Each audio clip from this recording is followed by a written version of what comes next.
Rachid Benzine, vous venez de publier un livre, Expliquer l'islam aux jeunes. Alors pourquoi est-ce qu'il faudrait expliquer l'islam aux jeunes, et en particulier aux jeunes musulmans? Tout d'abord, ce livre s'intitule Le Coran expliqué aux jeunes parce que à partir de l'islam, il y a un texte fondateur qu'on appelle le Coran qui est reçu comme la parole même de Dieu pour les croyants.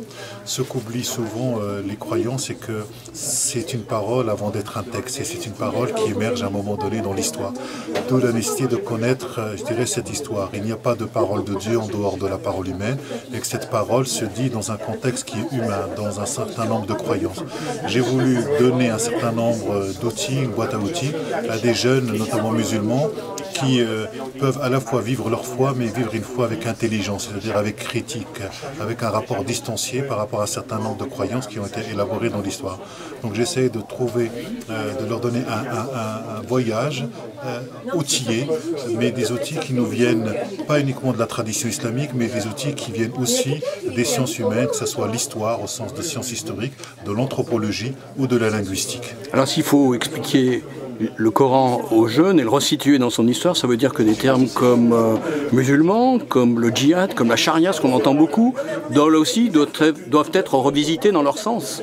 Oui, quand on fait une étude du Coran dans son contexte, qu'on fait ce qu'on appelle une archéologie du sens et qu'on essaye de comprendre ce que signifient ces mots dans leur contexte, quelle résonance ont-ils eu lorsqu'ils ont été entendus par les auditeurs lors de leur première énonciation. Et je prends souvent le terme Ummah, qu'on en traduit souvent par communauté, et dans le Coran, on voit bien qu'il désigne soit une direction, soit un groupe bien guidé, soit le bon guide. Et lorsqu'on prend par exemple le terme Sharia, qui fait tellement peur, dans le Coran ce terme n'apparaît qu'une seule fois et il signifie le chemin qui mène au point d'eau. La même chose pour le djihad, c'est simplement l'idée de faire un effort en vue d'obtenir un résultat.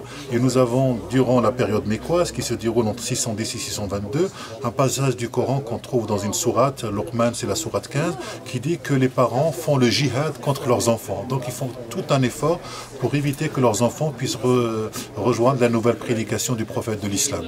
Alors en définitive, tout ce travail-là, qu'est-ce qu'il peut dire à la communauté musulmane, aux communautés musulmanes aujourd'hui en France?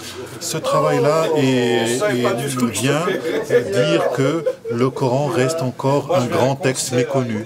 Et lorsqu'on fait ce travail-là, on découvre du sens, on découvre les choses autrement et on découvre la divinité, Dieu, à travers l'histoire autrement, au-delà de ce que nous en savons. Et cela nous oblige à lire le texte de manière minutieuse. Et on découvre finalement l'émergence de cette parole qui est en interaction. Toujours, c'est-à-dire que pour qu'elle soit une révélation, la parole de Dieu nécessite un contexte, mais aussi nécessite une interaction, un certain nombre d'auditeurs, et qu'aujourd'hui le Coran ne peut absolument pas être reçu comme parole de Dieu s'il ne tient pas compte de la communauté et des besoins de cette communauté de lecteurs. Il n'y a pas de texte sans une communauté de lecteurs et qu'il faut apprendre à lire le Coran, notamment dans son contexte